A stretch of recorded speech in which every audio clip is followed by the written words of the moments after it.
Bismillahirrahmanirrahim. Assalamualaikum warahmatullahi wabarakatuh. Alhamdulillahirrabbilalamin. Assalatu wassalamu ala asrofil anbiya'i wal mursalin wa ala alihi wa sahbihi rasulillahi ajma'in.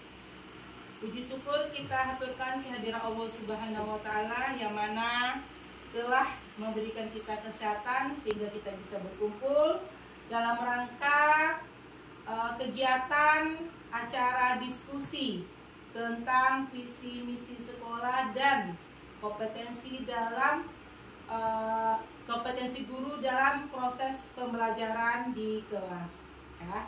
Jadi kita di sini akan berdiskusi yang pertama visi misi sekolah kita apa sih sebetulnya dan apa sangkut paut dan hubungannya dengan proses pembelajaran kita di kelas oleh guru di masing-masing kelas yang bersangkutan ya. Jadi kita di sini sebetulnya intinya kegiatan kita cuma diskusi aja. Nanti ibu bahas tentang visi dan misi. Salah satunya kalau ada misalnya bapak ibu guru yang tidak paham atau yang mau ditanyakan atau kedepannya sekolah kita ini bagusnya bagaimana bu pembelajarannya supaya terwujud tercipta visi dan misi kita gitu. Nah faktor pertama juga visi dan misi ini kita harus kolaborasi. Kolaborasi bukan hanya dengan guru saja. Untuk menciptakan mewujudkan visi dan misi kita harus kolaborasi atau kerjasama dengan siapa? Dengan wali murid, dengan komite, dengan RT RW, dengan stakeholder yang ada di sekitar sekolah kita. Kita harus berkolaborasi guna mewujudkan visi dan misi sehingga terwujudlah pembelajaran atau tujuan sekolah kita sesuai dengan visi dan misi yang sudah kita sepakati bersama pada awal tahun ajaran lalu. Kita sudah bermusyawarah bersama orang tua dan wali murid dalam mewujudkan apa-apa saja visi dan misi yang kita buat ke depannya ya. Oke, yang pertama sekedar mengingatkan kembali visi kita di situ yang pertama mewujudkan generasi muda berdasarkan berakhlak mulia dan siap menghadapi tantangan zaman. Nah, mewujudkan apa? Generasi cerdas. Kemudian apa lagi? Berakhlak mulia dan siap menghadapi tantangan. Nah, cerdas bagaimana cara mewujudkannya generasi yang cerdas ini?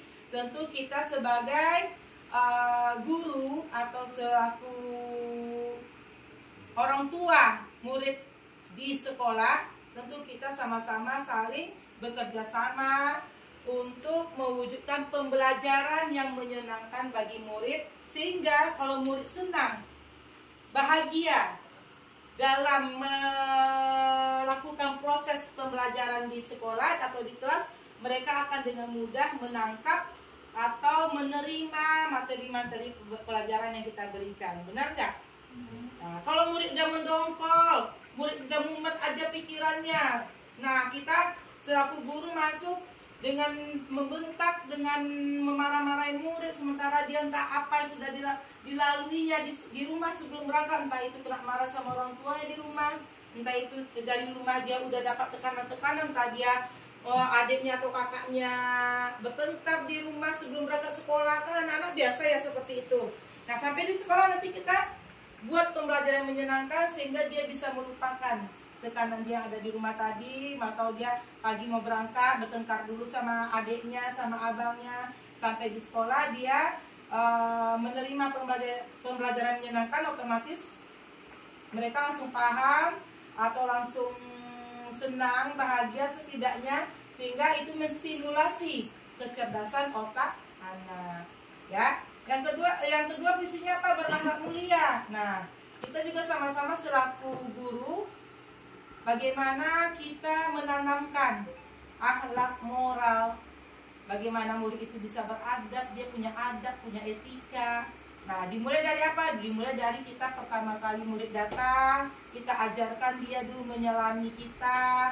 Kayaknya sepele Bapak Ibu, tapi udah tertanam di hatinya, udah tertanam di mindsetnya bahwa dengan cara menyelami itu secara tidak langsung dia menghormati kita sebagai guru ya. Nah, kalau dia sudah menghormati kita, tidak akan ada lagi murid yang membangkang, tidak ada lagi murid yang berani mengucapkan kata-kata kotor, ya kan? Nah, lanjut kemudian murid ini siap menghadapi tantangan zaman. Nah, zaman apa sekarang? Zaman udah berubah. Ada Gen Z, ada Gen Alpha katanya, iya kan? Nah, ada HP, tidak ada laptop, tidak ada TikTok, tidak ada YouTube. Nah, kita memang dulu memang bermain saja kita. Dengan rekan sejawat, dengan rekan sebaya kita dulu bermain dengan alam, ya kan? Nah, sekarang anak-anak berbeda. Pengaruh teknologi sangat berdampak sangat besar kepada anak-anak kalau kita selaku guru tidak mengarahkan mereka ke hal-hal yang lebih baik. Misal TikTok, gimana nanti kita larang anak-anak main TikTok karena memang udah ada di HP masing-masing, ya kan? Bukanya TikTok. Nah, nggak apa-apa, tapi kita arahkan. Nah, di TikTok itu banyak ceramah-ceramah ini, nak. Banyak juga ada tutorial kali mengali, nak, di TikTok itu. Ada loh Bapak Ibu TikTok itu. Nah, di TikTok itu juga ada tentang sekolah ini, nak. Coba nyanyi tentang lagu nasional juga ada. Kita arahkan mereka seperti itu, ya. Terus menghadapi tantangan zaman yang lain apa? Banyak, kayak YouTube. Zaman sekarang udah berbeda, belum lagi nanti pergaulan berbagai macam. Bagaimana dia tidak terjerumus ke hal-hal negatif lain, misalnya narkoba, rokok. Itu tergantung kita cara mengarahkan anak-anak. Kan anak-anak bukan sama kami, Bu, yang lama, sama wali muridnya yang lama. Nah, itu gunanya kita jalin komunikasi. Kita jalin kolaborasi dengan wali murid. Biar wali muridnya juga ikut memantau perkembangan anaknya di rumah, ya. Tuh. Kemudian misinya apa yang kita pelajari, yang sudah kita sepakati bersama? Misi menyelenggarakan pembelajaran yang menyenangkan dan inovatif. Nah, yang tadi misinya kita melakukan pembelajaran yang menyenangkan, yang inovatif. Nah, itu tadi kita melakukan pembelajaran itu dengan mereka tidak bosan. Misalnya jangan di dalam kelas terus, bak keluar.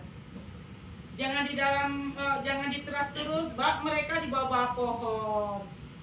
Bagaimana pembelajaran itu melibatkan murid tapi mereka senang gitu. Tapi tidak di luar dari kurikulum kita juga. Sesuaikan juga dengan materi ajar kita pada hari itu, ya. Kemudian membangun lingkungan sekolah yang mendukung perkembangan karakter dan moral siswa. Nah, yang tadi lagi kita membangun lingkungan sekolah. Lingkungan sekolah itu apa ya? Kita yang ada di sini semua. Guru, murid, apalagi yang ada di sekitar lingkungan pengaruh-pengaruhnya yang di sini. Misalnya kita di sini alam kita ada sawit, ada pohon-pohon matoa, ada pohon mangga. Nah, kita di situ bagaimana kita membangun lingkungan itu, memampakkan lingkungan itu untuk pembelajaran gitu. Misalnya sawit, kita kan bisa belajar tentang sawit ini, dia akar serabut. Nah, kita bawa anak-anak ke melihat sawit yang ada di belakang sekolah kita. Oh, begini tanaman yang akar serabut. Oh, begini rupanya daunnya gitu, ya. Kemudian mengembangkan potensi siswa melalui karakter ekskul dan program unggulan. Nah, mengembangkan potensi siswa melalui kegiatan ekskul, misalnya pramuka. Kita kembangkanlah potensi anak-anak kita di kepramukaan. Pramuka itu semuanya akan terbentuk di situ, ya. Kayak Satya Dharma Pramuka itu semuanya akan membentuk karakter anak, sikap anak, kedisiplinan anak. Itu ada di ekskul itu. Bisa anak-anak akan terpengaruh besar dengan sifat karakternya kalau anak-anak sudah mengikuti ekskul terutama pramuka. Ya, jadi anak-anak tidak banyak waktu bermain, ada kegiatan-kegiatan positif yang lainnya. Ya, kemudian lanjut yang terakhir, meningkatkan kompetensi guru melalui pelatihan dan pengembangan profesional. Nah, apakah kita perlu ikut pelatihan dulu? Tidak, kita aja di sini buat sama-sama. Misalnya tentang sekarang ada deep learning, sekarang ada lagi tentang pembelajaran deep learning itu. Nah, kita cari waktu besok bersama, kita bahas tentang pembelajaran itu seperti apa. Ya, jadi kita untuk melatih atau meningkatkan kompetensi kita sebagai guru dalam pembelajaran supaya kita bisa mengembangkan secara profesional kemampuan kita sama-sama aja melakukan diskusi. Kita buka materi-materinya. Nanti Bu Yati misalnya yang menampilkan, terus misalnya Bu Ica. Kan kita punya komunitas. Jadi tidak perlu juga kita, kecuali besok ada kegiatan-kegiatan dilakukan oleh kecamatan untuk pelatihan meningkatkan kompetensi guru. Baru kita bisa mengikuti. Tapi kalau kita kan bisa kita buat sekali 2 minggu. Kalaupun tidak bisa sekali anak-anak untuk menjelaskan tentang bagaimana melakukan sikat gigi yang bersih, cuci tangan yang benar, gitu. Kalau kelas yang tinggalnya gimana Bu? Kita libatkan untuk satu warga sekolah juga bisa. Misalnya kita datangkan poluan tadi, minta tolong nih sama wali bukan aja sama wali murid. Nah, hari Sabtu kita pilihkan seluruh anak kita kumpulkan di lapangan. Nah, nanti Ibu Poluan ini ya karena dia wali murid juga, karena hari Sabtu kebetulan dia libur, suruh dia yang menyampaikan tentang rambu-rambu, tentang bagaimana kita tidak boleh melanggar lalu lintas, gitu. Itu yang kita jalin itu yang kayak gitu. Ya. Pantau masih ada?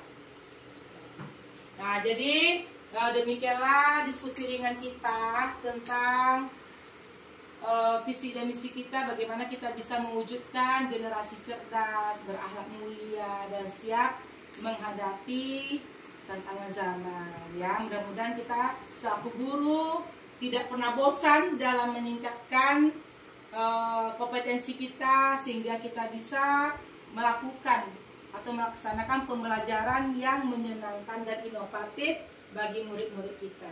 Ya. Terima kasih atas diskusi hari ini.